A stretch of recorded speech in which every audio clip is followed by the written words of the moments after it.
to start the ticketing business in a minimal capital. Yan po ang aking i-discuss sa inyo ngayon kasama po ng kitaan sa negosyo. Pero bago yan, magpapakilala po muna ako. My name is Bonifacio Jr. Atundukan, isang BS Commerce and Master in Business Administration graduate. 7 years po ako employed po sa isang private school bilang isang staff, professor at naging assistant principal, first year high school department. And now let us discuss how to start airline ticketing business with a minimal capital. So you need to avail the eCash account. So yan po kung mayroon sa atin. Kung familiar kayo kay GCash, GCash ni Globe at saka Maya ni Smart, dito mayroon tayong tinatawag na eCash. This is accessible po sa web application at sa mobile application.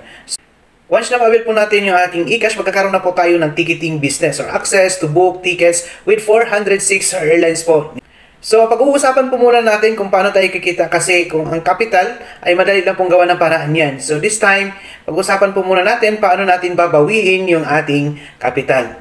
Okay? So, dito po sa airline ticketing is markup based po tayo. So, meron tayo dyan domestic. Sa domestic po, pwede tayo mag-markup ng 150 to 500 per way, per pax, or per tao, or per passenger. So, let us say may nagpabook sa atin 10 tao. So, nag-markup tayo ng 500. Okay lang po ba kikita tayo dyan ng 5,000 pesos in just 4 minutes of booking gamit lang po ang ating mobile phone.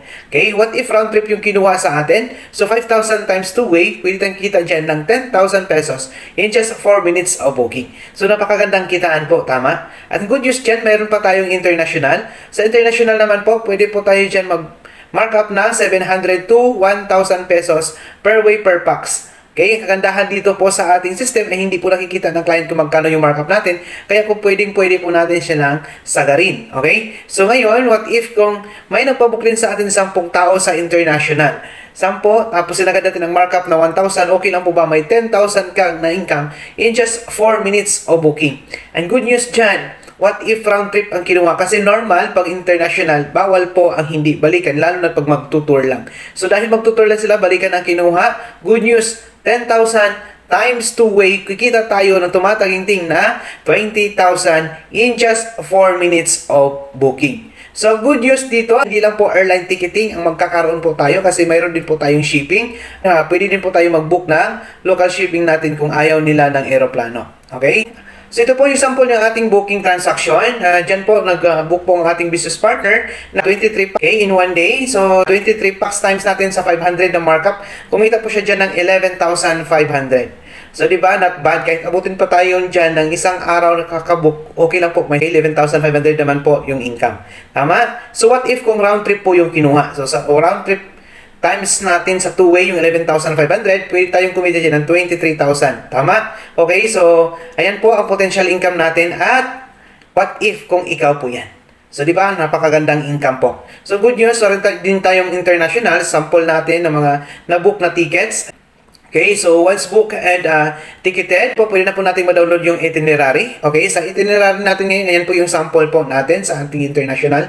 Round trip tickets po yan. Ayan, na-book po yan siya ng ating business partner. 12 packs po yung na-book niya. Sa 12 na yan, times natin sa 1,000 na markup. Okay lang po ba kumita siya dyan ng 12,000 in just 1 day. Okay? In just 1 day. Actually, hindi naman umabot ng 1 day. Oras lang po yan. Pero, grabe. Di ba? 12,000 po ang kinita dyan. Good news, ang malupit dyan, round trip po yung kinuha. So, times 2 way, kumita po siya dyan ng 24,000. O, di ba? Napakagandang kitaan.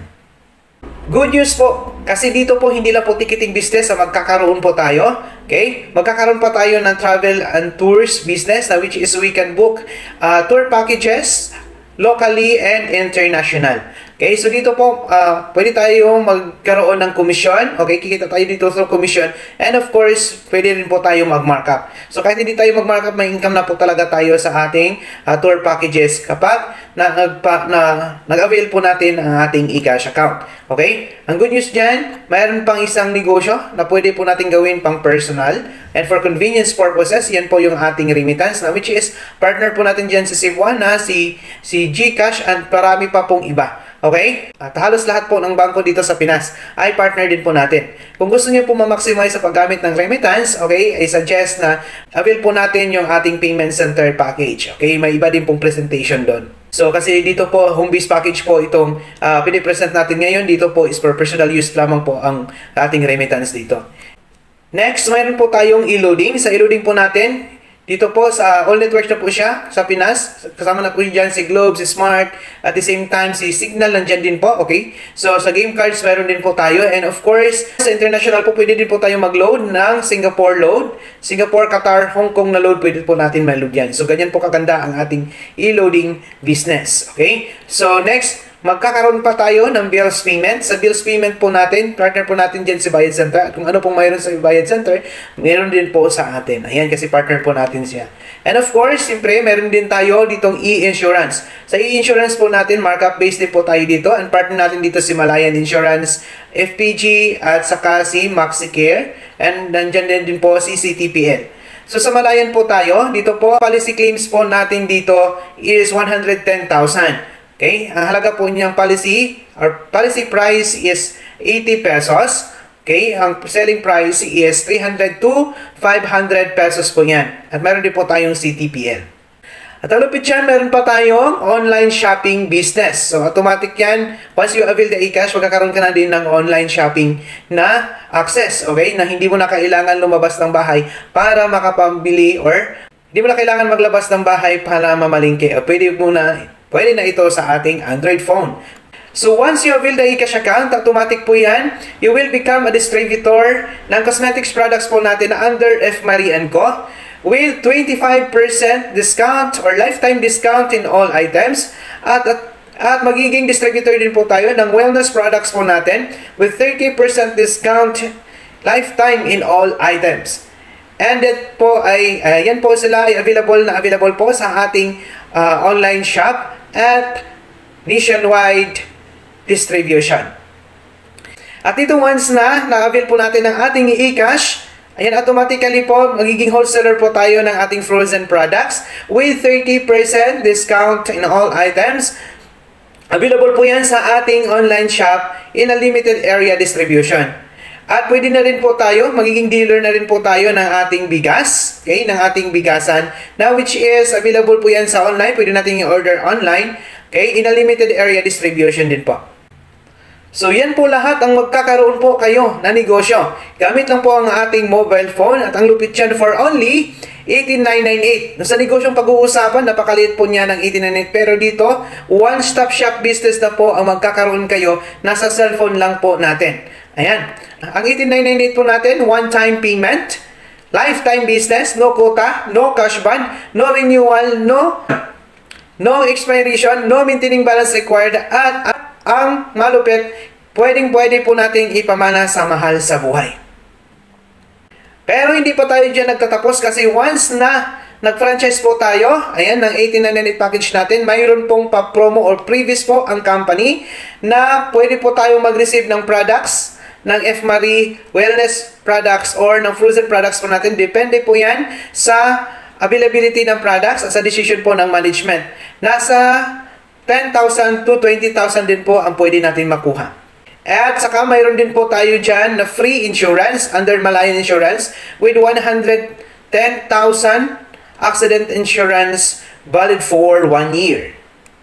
At good news, ayan, mayroon po din po tayong free business kits o mga marketing materials gaya po ng eco bag, flyers, and tarpaulins. At ang kagandahan po sa negosyo natin, dito po mayroon po tayong lifetime free training. Okay? So yan po ang maganda sa negosyo kasi may libreng trainings po tayo. Okay? Tuturuan po tayo dito. Pwede po face to face at saka pwede din po online.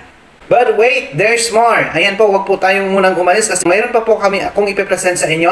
Yung part na to is optional. Pwede mong gawin, pwedeng hindi. Pero pag ginawa po natin, ang mga result ng mga tao na to ay pwede po nating maging result. Sila po ay mga ordinaryong tao na laki sa hirap na ngayon po ay extraordinary na. Sila po ay kumita ng more than 20 to 50 million in doing the business for 12 years.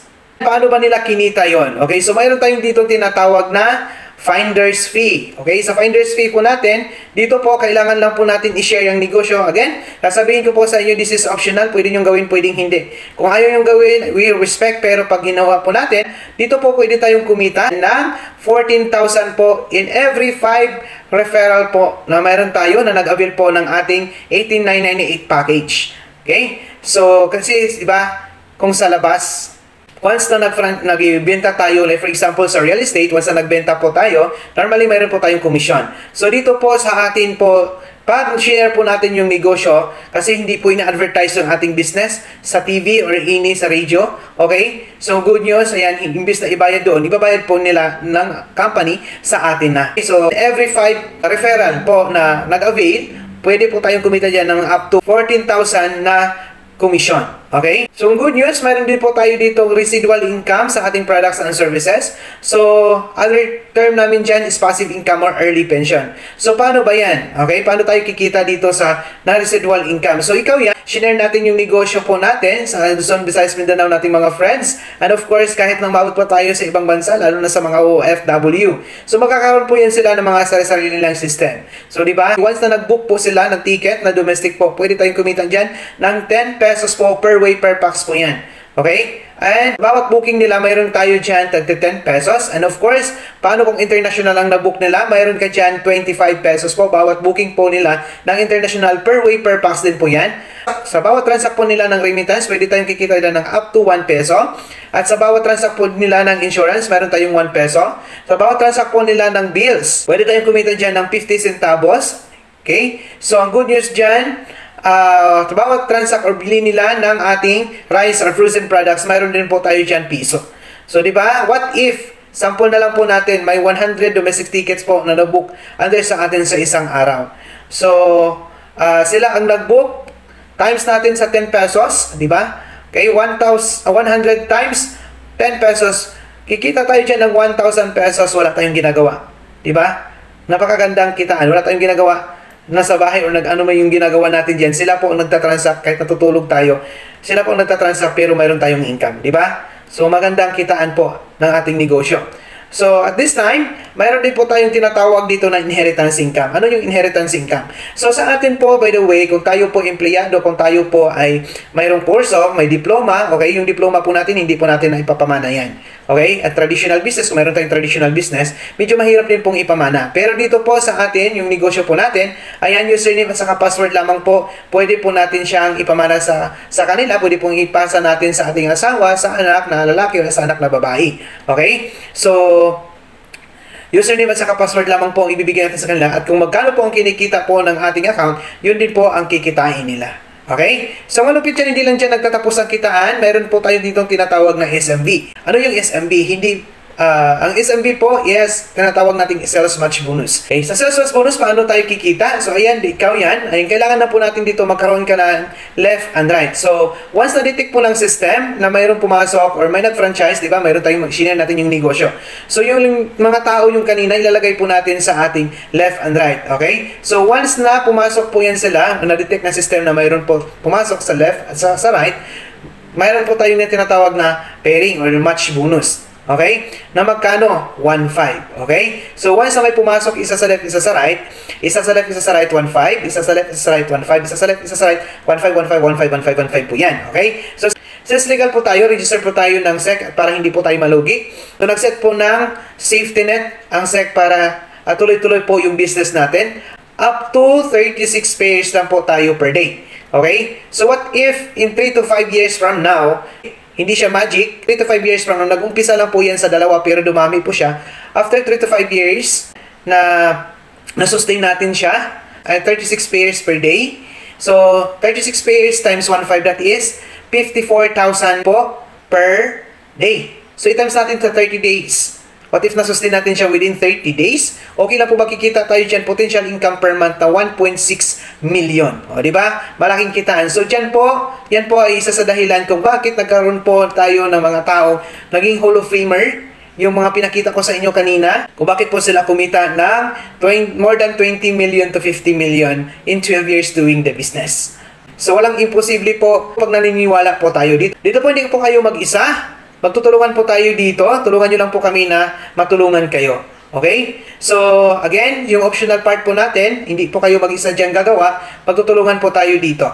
So, ayan po yung ating company, Unified Products and Services, which is nag-umpisa po ang ating company November 11, 2011. At yan po yung ating presidente ng company, yan po yung may-ari, si President Emmanuel Pascual, na empleyado ng Bangko Sentral. At hindi lang po unified yung negosyo niya ngayon, napakadami na po niyang mga negosyo. And of course, siyempre sa legalities natin, legal, moral, ethical po tayo kasi rehistrado po tayo ng SEC, rehistrado din po tayo ng Bangko Sentral ng Pilipinas dahil po mayroon po tayong remittance. And of course, siyempre we are also a member of AFE or Association of Filipino Franchisor Incorporated. So at marami pa pong iba. So yan po yung mga picture na kung saan nag-receive po ng awards yung ating company from our partners or corporate partners. And of course, yan po yung mga picture na kung saan pasama po ang ating presidente sa puso ng economic briefing na nangyari noong 2020 sa pamumuno ni President Bongbong Marcos.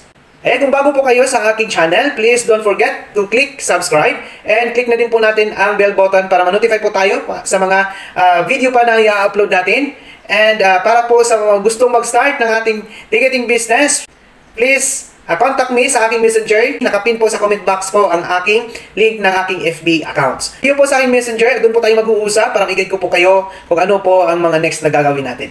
Hanggang dyan na lamang po. Thank you for watching and congratulations po sa